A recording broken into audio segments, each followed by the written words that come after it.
plans and Canadian participation. But David, you raise a very important point. So as we look at this and we await more detail on what is happening with the visit from the Prince and Princess of Wales, I think it's worth mentioning every one of the units because we do not want to leave them out. The Governor General's Horse Guards, the King's Own Calgary Regiment, the Royal Regiment of Canadian Artillery, the Canadian Military Engineers, the Royal 22e Régiment, the Vandues, the Governor General's Foot Guards, the Canadian Grenadier Guards, the Stormont, Dundas and Glengarry Highlanders, le Régiment de la Chaudière, the Royal New Brunswick Regiment, the North Shore New Brunswick Regiment, the 48th Highlanders, the Argyll and Sutherland Highlanders of Canada, the Calgary Highlanders of Canada, the Canadian Forces Legal Branch, and Air Reserve of Canada. And I do believe we've covered every unit now. In addition, and David, I'll come back to this, there are many more involved in what's going to be happening in Ottawa on Monday. But David, just pause with me and Abby as well from her location at the Air Force Base. Peter Johnston is with me, and Peter is our military historian and the head of collections at the Royal Air Force Museum in London. That's a long list of participants, and the statement that they released talks about it is with great pride and honor that they will take part.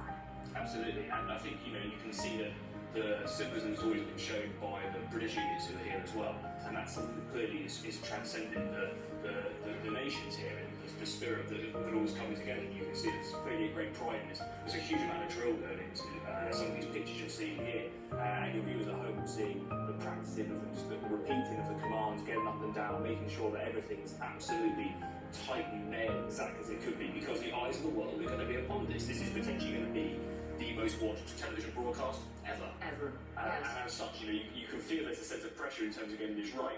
But also from these pictures, what you can really get is a sense of the scale that this is going to be. This is going to be one of the largest military processions through central London of recent times. It's going to dwarf any kind of deployment such as what we saw at the Jubilee or what we saw on the streets in 2012, the London Olympics. And this is really going to bring everyone together, all of these units, all of these representatives, all of these nations, with the one express purpose of honouring the Queen as she begins her final journey through London before going on to Windsor. So again, in these images which we received earlier today from the Canadian Armed Forces to show these rehearsals and practices, it gives you an idea of the number of people involved just in this one small portion of the procession. There are going to be thousands all told on the day. But David was referencing, it is Australia, it is New Zealand, it is Canada. Are there differences? Will it take some time to get everyone moving as one, Peter? I think so, and I think that's partly what all of the drill is going to be. Obviously, integrating all the bands is one thing as well. And as you can see, I think they're going to march. In the picture you can see here, actually, you can see that the contingents have been merged together, which is quite impressive. To get everybody together like this to practice is going to be a bit of a struggle. I think that's always the way when the commands are slightly unfamiliar, or maybe they're given with a slightly different accent than what you're used to. But that's why you practice, that's why you train, and the concept of training for drill is not really new to any of these people. And as I said, they should honour being able to say, I was there. A while ago, in terms of rehearsals, as we were coming in, we did see the Canadian soldiers, some of the Canadian soldiers marching in a rehearsal, and they were joined by their Australian and New Zealand counterparts. So that merging happening, they obviously want it to be absolutely perfect in time for Monday. And one of the officers here has mentioned to us, they haven't marched together before. Of course, they absolutely don't want to put a step wrong for Her Majesty on Monday for her state funeral. They know the active world will be online for that. So again, standing by, still don't have eyes on the Prince and Princess of Wales, but as soon as they get a little bit closer, we can talk further about that.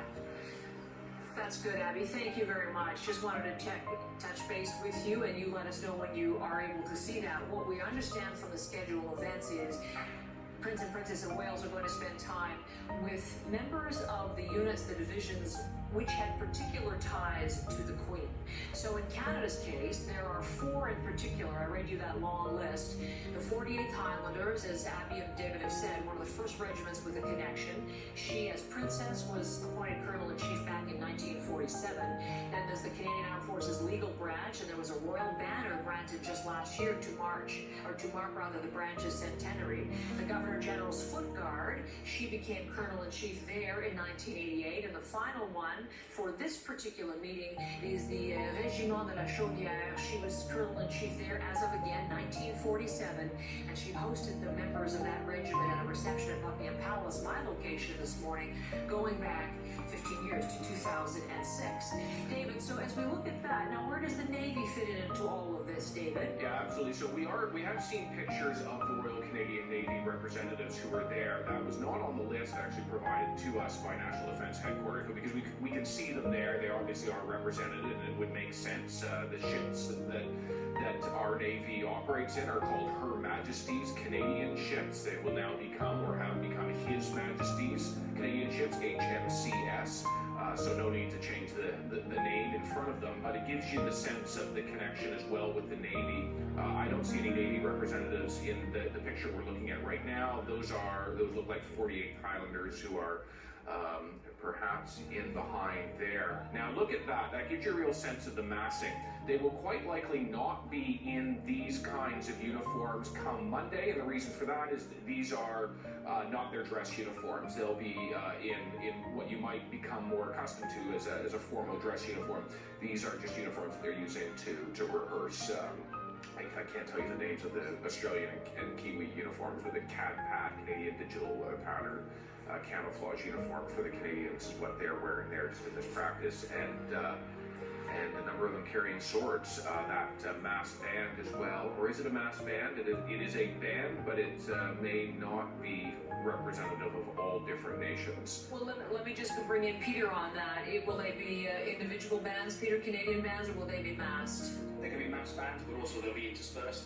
From some of the details that we've learned so far, we know the procession is going to be led off by the mass bands, the pipes of the Scottish, of the Irish, of the Gurkha regiments as well. The regiment band that we're playing there with their pipes too. And actually, what's fascinating, even looking at some of these pictures, is whilst from a military creative perspective, the camouflage is all different, and you can spot the different nations by their camouflage. So David was saying was it CAD-PAT, David? CAD-PAT, that's a CAD-PAT? Yeah. And then, do you know the names for the Australian and New Zealand? No, but I recognise the type, and I recognise the form. And it's different. And it's different, it's all different. You can tell them from the patches, but also you can tell them from the headgear. So those actually Australians on the far side over there, Canadians closest to us, moving along. But even there, this tall gentleman here, you can see his very Scottish bonnet and his claymore, which is very much part of Scottish traditional dress here in the UK. And that's actually one of the fascinating things. We're going to see all these regimental traditions from different countries, and yet they all come back and compress, and their key unifying factor is their links to royalty and monarchy here in Britain. And so whilst it's a very sad occasion, actually it's going to be fascinating to see this celebration of all the ties that link all these different units together from realistically covering the whole expanse of the world at this stage.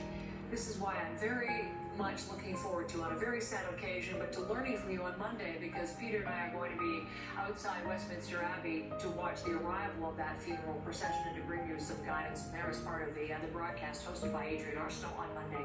We were looking, David, with Peter at the list of the 4 particular groups that are going to be meeting and greeting the Prince and Princess of Wales. And in these particular 4, anything stand out to you? Obviously 48 Highlanders, we've talked about a lot about what's been going on in Scotland as we've looked at some of the archers, the Royal Company of Archers there. But what are you seeing in these list of 4, David, Peter, rather, that's interesting to you? Again, I think it's their close connections with royalty, but also their reserve units as well. So this is about the ordinary people. This is about I don't know if it's the same in Canada, but here in the UK we use the phrase twice the citizen. So those people who both fulfil their obligations as husbands and mothers and parents and brothers and sisters, and as well as then serving as well in a reserve capacity, as well as professionals.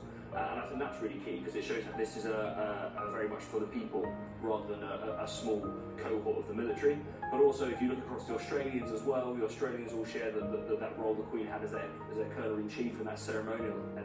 And so in a way, it's about being here at the point of transition, because the Queen was the Colonel-in-Chief. Now, unfortunately, Her Majesty's part of the King will take that on and become the Colonel-in-Chief. So in many ways, this is about both saying goodbye. The Lieutenant General, who's the head of the Joint Military Command, the Brigadier Joint Commander of Military Logistics, and then on to meet the various representatives of the 3 countries who are there. Here are live shots now of Prince William and Catherine behind there, but arriving there and moving out to meet, as I said, to meet the representatives. I suspect that these are the 3 to whom I was referring. But again, coming out to spend some time meeting the members from those four particular branches that we were talking about, those with the closest and most intimate connections to the Queen. The others, of course, very well represented. I don't know if you can pause and listen to see if we can hear any of the conversations. Prince William, someone with military service. We saw him in Canada, the very first event after his marriage, when they came to Canada, and I was there on Prince Edward Island, and he went out and he did some training with the search and rescue teams in Canada as he was part of that first royal tour. They were in Calgary as well, but I certainly watched as we saw him in action with search and rescue. Just remind us of his direct ties to the military. Absolutely, but a helicopter that Prince William himself flew on display at the museum in some of those health and search and rescue operations. But as you can see here, he's meeting different contingents. He's speaking to them. He will have a keen eye on what's happening and taking place, because he will. Shift has taken place, but all attached to a ceremonial component. And to see the band now assembling in the back, marching on to the parade square, perhaps gives us a sense of where we're leading to next. You know, David, let's just pause. We've had silence largely, but yes, as the band marches on, or the bands march on, let's just pause and just experience this atmosphere for a moment or two.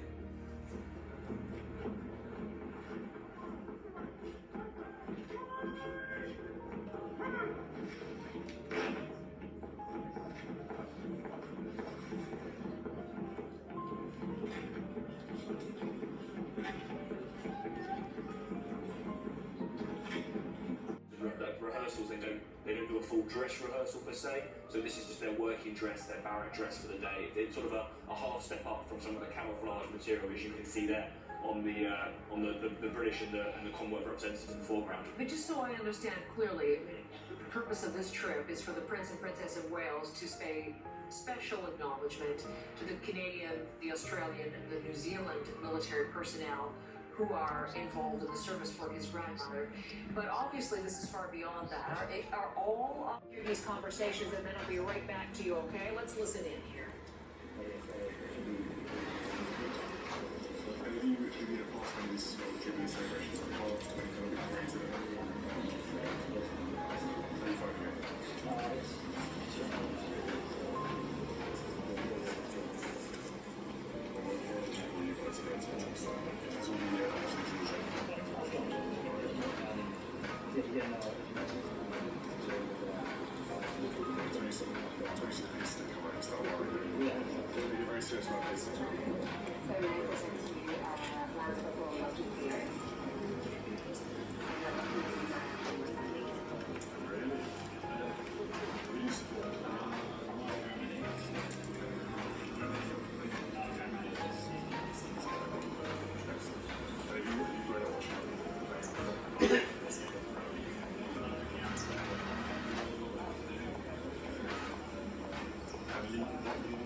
As the Prince of Wales talks with some of the military personnel as well.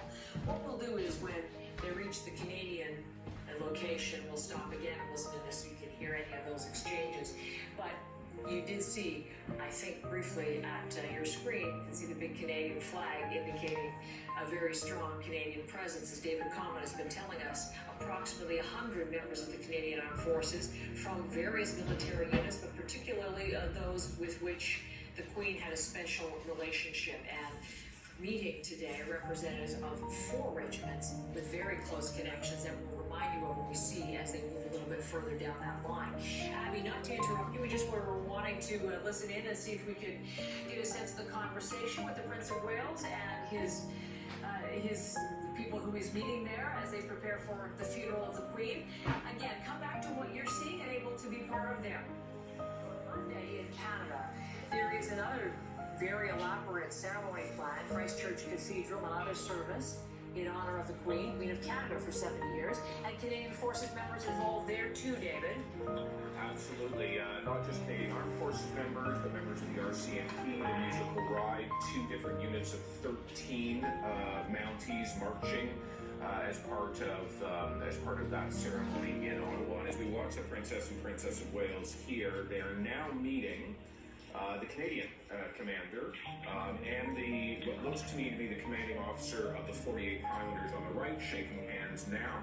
And I would suspect the next thing that will happen is they'll meet those regular soldiers who've just been in behind. And I give it credit for bringing the Canadian flag. It doesn't look like any of the other Commonwealth nations managed to get that out there. So in a rush to get out the door, many soldiers arriving there on Sunday. Someone thought, I suppose, as they were packing on Saturday to bring a Canadian flag, good on them, given what we're now seeing. It is very prominent indeed. So as these initial greetings to some of the leaders of the units we're talking about, we will listen in when our cameras get a little bit closer to the Prince of Wales. But again, to remind you of the connections, why of the 100 members of the Canadian Armed Forces, why these particular 4 have been singled out. All of them have special relationships over the past 70 years with Queen Elizabeth, but these 4 particularly close. And again, as Abby was mentioning them, the 48th Highlanders of Canada, David saying being the leader there, one of the first to have a connection with the Queen when she was then Princess Elizabeth, Colonel-in-Chief in 1947. The Canadian Armed Forces legal branch, they had last year a royal banner granted to mark the branch's centenary. The Governor General's Foot Guard, the Queen Colonel-in-Chief there, and that dates back to 1988, and one of the number of divisions and units from Quebec, le Régiment de la Chaudière, Princess Elizabeth Colonel-in-Chief there, going back as well to 1947, and this was a regiment which was hosted by the Queen at Buckingham Palace going back to 2006. Our location today, Peter Johnson and myself, right in front of Buckingham Palace. And we know the Queen spent her last night here, Wednesday night into Thursday morning, ahead of the funeral procession, in the ballroom, where she hosted so many of those ceremonial functions. Perhaps, I don't know the details, but perhaps le Régiment de la Chaudière was in the ballroom, which was the last room where Queen Elizabeth spent her last night at rest in Buckingham Palace.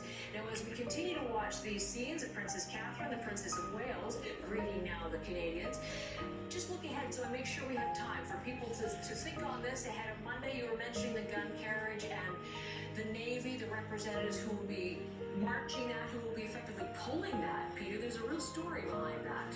Absolutely. So what people have seen so far is the gun carriage of the King's Troop being pulled by horses, but actually the sort of the state funeral, and the customs and tradition that goes back to the funeral of Queen Victoria in 1901 was very much that actually that gun carriage was supposed to be pulled by horses, but because there was such a delay in getting the Queen's coffin, and because it was so cold, the horses got skittish and he threatened to bolt. And so in fact they unharnessed them all, and the naval sailors from HMS Excellence stepped in, took over, and they pulled the gun carriage. Now there's going to be nearly 100 of them pulling that gun carriage on Monday, but actually it's so light it could really be done by 2 or 3. But that's because that's just one of these numbers, that's one of these details that's very much become enshrined in the process of how this works. And there's a real mix about some of these, with some of the traditions around this in particular, where it's something that looks like it might be hundreds of years old, but actually something that only dates from the beginning of the last century.